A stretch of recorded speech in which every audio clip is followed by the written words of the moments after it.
Hello students, આપણે જે આની પહેલાં સ્વાધ્યાય 12.1નો પહેલો દાખલો કરેલો હતો એમાં કીધું હતું કે ભાઈ ત્રિકોણ છે સમબાજુ ત્રિકોણ છે, બરાબર. અને એમાં સમબાજુ ત્રિકોણ સૂત્રનો ઉપયોગ કરવાનો થતો નથી, બરાબર. એ આપણે જોયું હતું. તો મેં તમને ત્યારે કીધેલું હતું કે આપણે બે રીતે દાખલો કરતા શીખીશું. એક આપણે સમબાજુ ત્રિકોણનો સૂત્રનો ઉપયોગ કરીને શીખો, અને હવે આપણે હેરોનના સૂત્રનો ઉપયોગ કરીને દાખલો ગણતા શીખીશું, બરાબર. એક વસ્તુ ક્લિયર રાખજો મગજમાં કે ત્રિકોણનું નામ કયું છે. ત્રિકોણના નામ ઉપરથી તેનું સૂત્ર નક્કી થશે, અને ત્રિકોણના નામ ઉપરથી એની બાજુને બધું આપણે જાણી શકીશું, બરાબર. તો પહેલા તો વાત કરીએ સમબાજુ ત્રિકોણની. તો સમ એટલે સરખું, બરાબર. જે ત્રિકોણની સમબાજુ, જે ત્રિકોણની બધી બાજુના માપ સરખા હોય. સમ એટલે સરખા, બાજુ એટલે આ જે કે હોય ત્રિકોણની બાજુ, ભુજ, બરાબર. ભુજા તરીકે આપણે જેને ઓળખીએ છીએ તે બધી બાજુ સરખી હોય, બરાબર. એ આપણે આગળ જ વાત કરી લીધી હતી કે ભાઈ આ એક હોય તો આ એક હોય, આ એક હોય, બરાબર. પછી બીજું છે સમદ્વિબાજુ.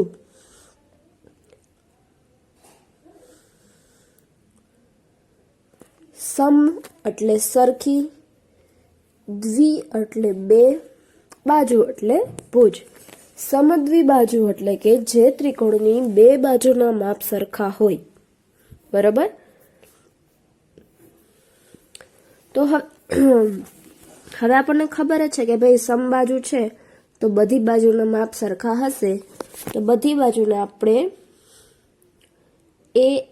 એ તરીકે ધારી લઈએ, બરાબર. તો એ બરાબર એ થશે, બી બરાબર એ થશે, અને સી બરાબર એ થશે, બરાબર.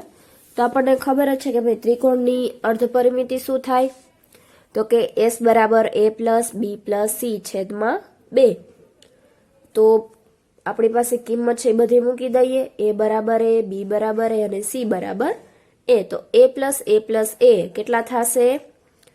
1, 2 અને 3, 3a/2. એ તો એમ રહેશે, બરાબર. હવે આપણને ખબર છે કે ભાઈ આપણે હેરોનના સૂત્ર માટે જરૂરી છે, શું જરૂરી છે? તો કે હેરોનનું સૂત્ર છે વર્ગમૂળમાં s માઇનસ a, બીજા કૌંસમાં s માઇનસ બી, ત્રીજા કૌંસમાં s માઇનસ સી, બરાબર. આટલું આપણે જરૂરી છે. ખ્યાલ આવી ગયો તમને આટલો? તો હવે આપણે જોશે s minus a, s minus B અને s માઇનસ સી, 3 વસ્તુ. ઓકે, s છે આપણી પાસે કેટલો છે? તો કે s છે 3a/2. હવે એકચ્યુઅલી આ દાખલો છે ને એ સમબાજુ ત્રિકોણનું જે સૂત્ર છે એ કેવી રીતે આવ્યું એની સાબિતી માટેનો દાખલો છે, બરાબર. હકીકતમાં તો આ દાખલો પછી રાખવાની જરૂર હતી, પણ કંઈ થાય એમ નથી, કારણ કે સ્વાધ્યાયમાં જ પહેલો દાખલો છે. આ શું થોડાક આગળ તમે નાના નાના દાખલાની પ્રેક્ટિસ કરી લીધી હોય તો સીધો આ રીતનો દાખલો છે એ તમને થોડોક ટફ ન લાગે, એટલા માટે. પણ કંઈ વાંધો નહીં, આપણે શીખવાનું જ છે, ઇઝી જ છે બધું, બરાબર. તો સૌથી પહેલા આ જ સ્ટેપ લખી લેવાના, s minus a, s minus B અને s માઇનસ સી. પછી આ સ્ટેપ લખી લેવાના. s આપણે ફિક્સ જ હોય બધે, જેટલો આપ્યો એટલો જ લેવાનો હોય 3 એ 3માં. તો આમાં છે 3/2a, 3/2a, 3/2a, બરાબર. હવે પછી એબીસીની કિંમત મૂકવાની. એબીસીની કિંમત આપણે અહીંયા લખી જ હશે. તો અહીંયા છે a, અહીંયા a ને અહીંયા a, એટલે 3 એ 3 કિંમત સરખી મળે છે. તો પહેલા આપણે રફ વર્ક જોઈ લઈએ. અપૂર્ણાંકના બાદબાકી તો આવડતા જ હશે ને. અપૂર્ણાંક જ છે 3/2a માઇનસ a, એની આપણે કરવાની છે બાદબાકી. તો કેવી રીતે થશે? રફ વર્કમાં જોઈ લ્યો જી, પોઈન્ટર છે જ, બરાબર. તો સૌપ્રથમ આપણે પહેલા છેદ સરખા કરવા પડશે. છેદ કેવી રીતે સરખા થશે? તો કે 3/2a માઇનસ a, અહીંયા કાંઈ ન હોય તો કેટલા હોય? 1, બરાબર. અહીંયા 2 છે તો અહીંયા પણ આપણે 2 જોશે. તો હવે હું 1 ને કેટલા વડે ગુણું તો મને 2 મળશે? સરસ, 2 વડે, 2 એકા 2, તો 3a/2 એમનેમ રહેશે, માઇનસ 2a/2. એક વસ્તુ યાદ રાખવાનું, જેટલા વડે અંશમાં ગુણીએ એટલા વડે જ છેદમાં ગુણાકાર કરવો પડે, બરાબર.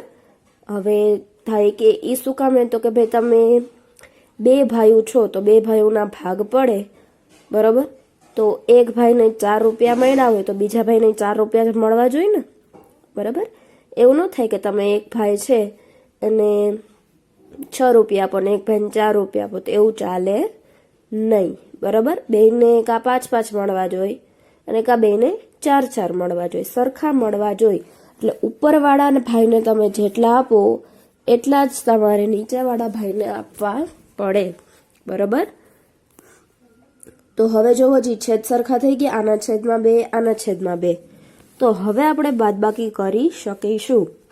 તો ખબર જ છે કે ભાઈ 3માંથી 2 જાય તો કેટલા વધશે? તો કે 3માંથી 2 જાય તો 1 વધશે, છેદમાં 2 એમનેમ, ઉપર a એમનેમ, બરાબર.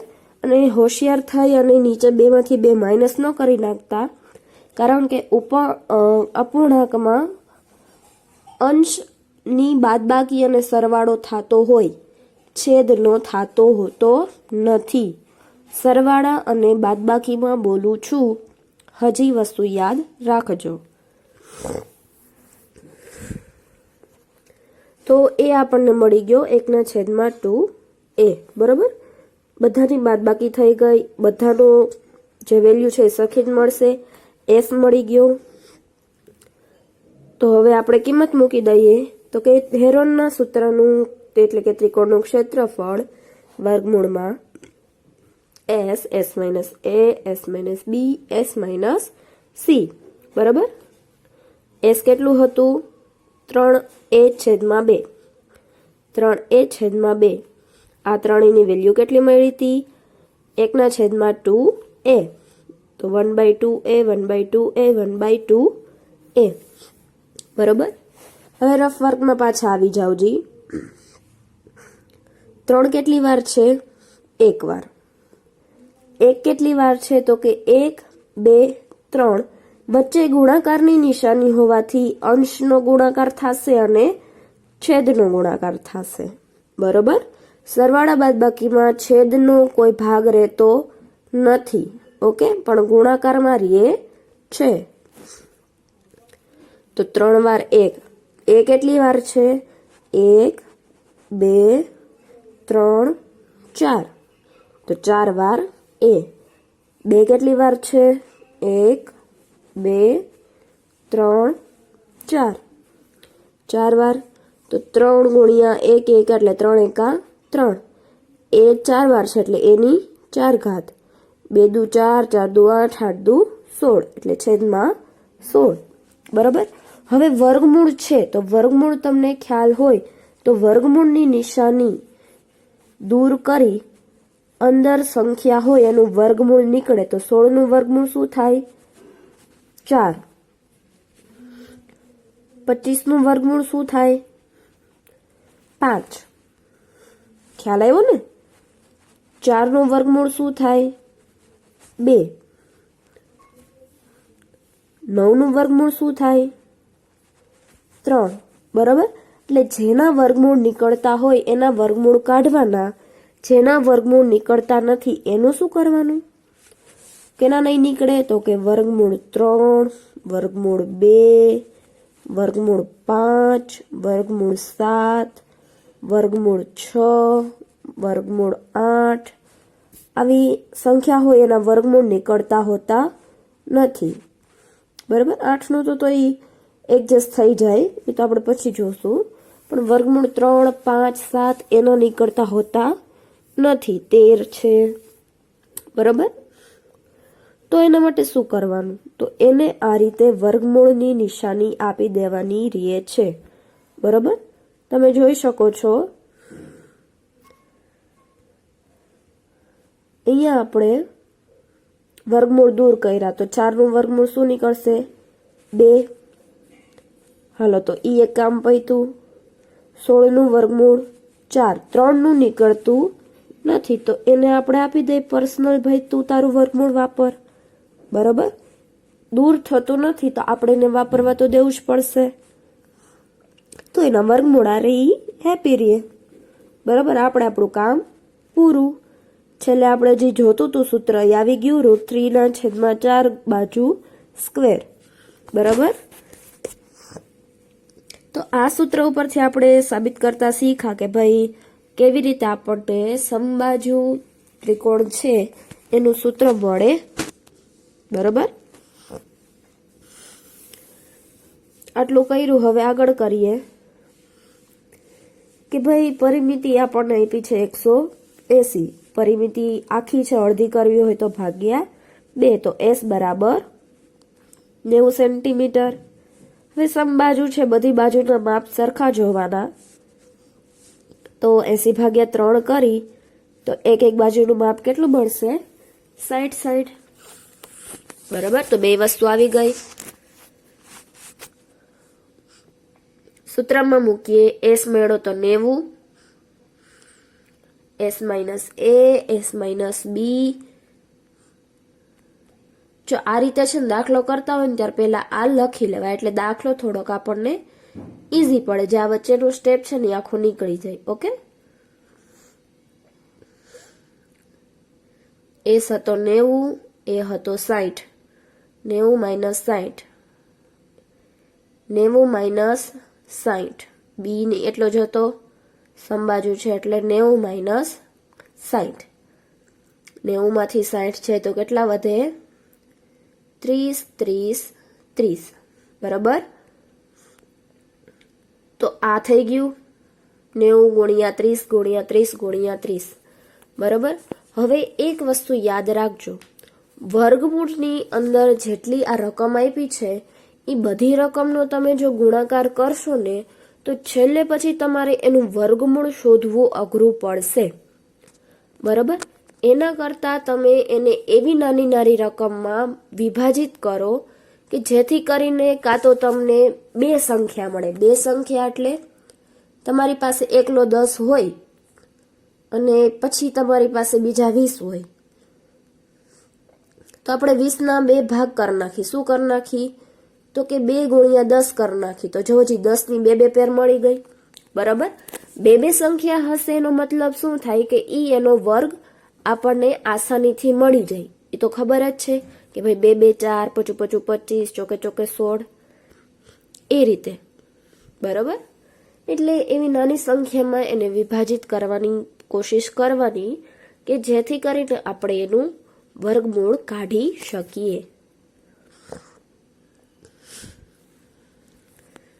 તો હવે જુઓ, આપણે આ 32 છે, 32 તો ભેગા થઈ જ ગયા, એને કંઈ બોલાવવાની જરૂર થતી નથી. ઈ ભલે રહ્યા. બરાબર, 3 × 3 900 થઈ ગયા. હવે આ 30 એક વૈધા છે, અહીંયા વૈધા છે 90. તો હવે શું કરી?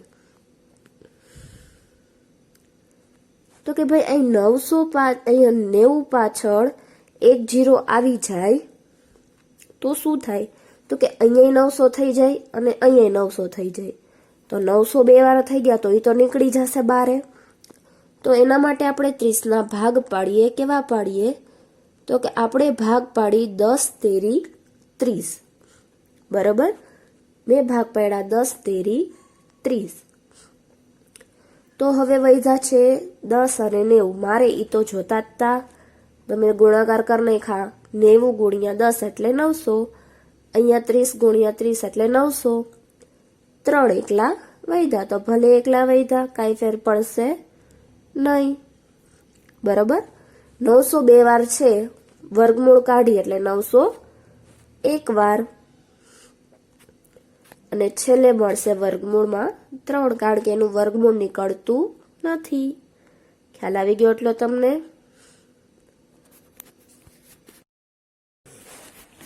દાખલો બીજો. એક ફ્લાયઓવરની ત્રિકોણાકાર દિવાલનો ઉપયોગ જાહેરાત માટે કરવામાં આવે છે. ફ્લાયઓવર તો બધાએ જોયું જ હશે, આપણા અહીંયા અંડરબ્રિજ છે, બરાબર? એવી રીતે ઉપર ફ્લાયઓવર હોય. તમે અહીંયાથી આગળ જાઓ, રૈયા સર્કલ, રૈયા ચોકડીથી આગળ, તો અહીંયા ફ્લાયઓવર આવે જ છે, બરાબર? અને એની દિવાલનો ઉપયોગ કરવાનો છે આપણે જાહેરાત માટે. અને દિવાલની બાજુઓ 122 મીટર, 22 મીટર અને 120 મીટર છે, તમને આકૃતિમાં દર્શાવેલ છે. આ જાહેરાત માટેનો ખર્ચ પ્રતિ વર્ષ આપ્યો છે, બરાબર? આવી અમુક વસ્તુ હોય ને, એના ઉપર તમારે ખાસ ફોકસ કરવો જરૂરી છે. જો તમારે કોઈને દાખલો ટ્વિસ્ટ કરીને પૂછવાનો થાય તો પ્રતિ વર્ષની જગ્યાએ પ્રતિ 6 માસ આપી દે, અથવા તો પ્રતિ માસ આપી દે, બરાબર? અથવા તો 15 દિવસ આપી દે, બરાબર? તો પણ દાખલો બદલી જાય. પ્રતિ વર્ષ ખર્ચ ₹5000 મીટર. શેના માટે છે? તો કે પ્રતિ મીટર સ્ક્વેર. આનો મતલબ થાય કે 1 મીટર સ્ક્વેરના ₹5000 આપવા પડે, બરાબર? ના દરે કમાણી કરી આપે છે. એક કંપનીને તે દિવાલોમાંથી એક 3 મહિના માટે ભાડે રાખવી છે, તો તેણે કેટલું ભાડું ચૂકવવું પડે? તો સૌપ્રથમ આપણે પહેલાં તો ક્ષેત્રફળ શોધવું પડશે, અને પછી આપણે એ શોધવું પડશે કે 3 મહિના માટે ખર્ચ કેટલો લાગે, બરાબર? તો એક વસ્તુ યાદ રાખવી, પહેલા આવે એ આપણે એ ધારી લેવું, બીજું બી, ત્રીજું સી, બરાબર? તો એ બરાબર 122, બી બરાબર 120, સી બરાબર 22. તો પહેલા એસ શોધી લઈએ. એસ બરાબર a plus B plus C છેદમાં 2. બધાનો સરવાળો કરીએ. જવાબ છે 264 ભાગ્યા 2. 264 ભાગ્યા 2 કરો એટલે જવાબ મળશે 132 મીટર. આપણા હેરોનના સૂત્રમાં જે જરૂરી છે એ શોધી લઈએ. S minus A, S minus B, S minus C. 132 minus 122, 132 minus 120, 132 minus 22. કેટલા વધશે? 10, 12, 110, બરાબર? તો S minus A, S minus B, S minus C ત્રણેય વસ્તુ મળી ગઈ. તો હવે આપણે મૂકી દઈશું આપણા સૂત્રમાં. સૂત્ર કયું છે? તો કે S ક્ષેત્રફળ બરાબર વર્ગમૂળમાં S minus A, S minus B, S minus C. તો વર્ગમૂળમાં S હતો 132, A મળ્યો 10, 12, 110, બરાબર? આગળ આપણે જે રીતે વિચારી અને ભાગ પાડતા હતા, હાલ પણ વિચારીને ભાગ પાડવાના, બેની પેર બનાવતા શીખવાની, જેથી કરીને એનું વર્ગમૂળ નીકળી શકે, બરાબર? તો જોવો જી, અહીંયા 10 છે અને અહીંયા 110 છે, તો 11 ગુણ્યા 10 કરી નાખી તો 10 ના 2 ભાગ થઈ જશે, બરાબર? અહીંયા 132 છે, તો 132ના કયા ભાગ પડશે? તો 132ના ભાગ પડશે, જો અહીંયા રો વર્કમાં મેં કરેલું છે, રફ વર્કમાં, કે 12 ગુણ્યા 11 કરીએ તો આપણને મળશે 132, બરાબર?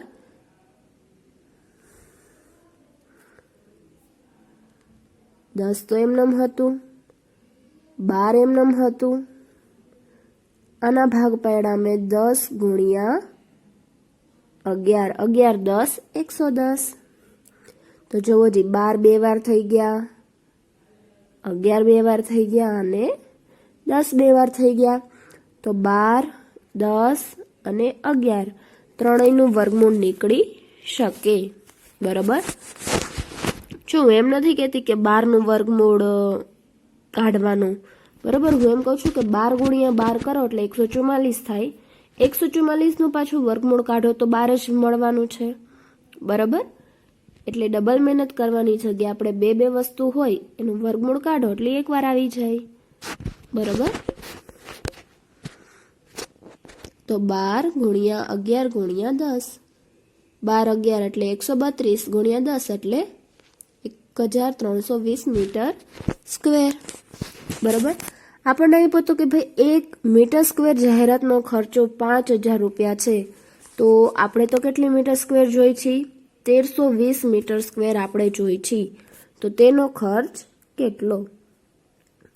ત્રિરાશિ મૂકી. બરાબર, ચોકડી ગુણાકાર થાય. આમાં પ્રશ્ન ચિહ્ન સામેની સંખ્યા છે ઈ છેદમાં જાય, બાકી બે સંખ્યાનો ગુણાકાર થાય. એ વસ્તુ યાદ રાખજો.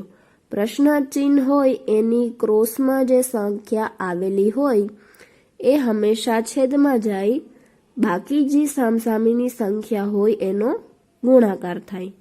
બરાબર, તો 1 છે અહીંયા ક્વેશ્ચન માર્ક સામે, તો 1નો તો કાંઈ ફેર પડવાનો નથી, બાકી બેનો ગુણાકાર કરી નાખી. 5000 ગુણ્યા 1320, તો જવાબ આવે છે 66 લાખ રૂપિયા. બરાબર,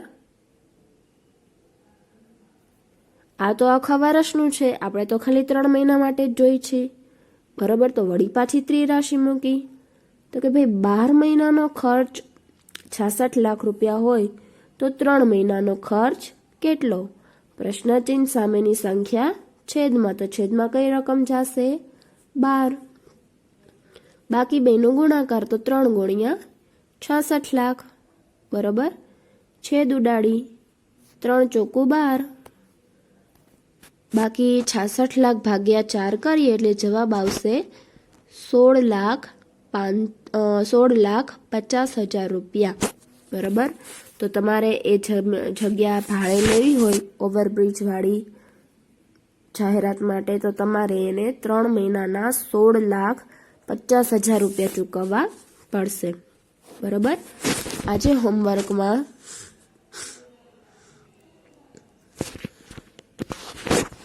જે દાખલા કર્યા એ દાખલા લખવાના અને રફ નોટમાં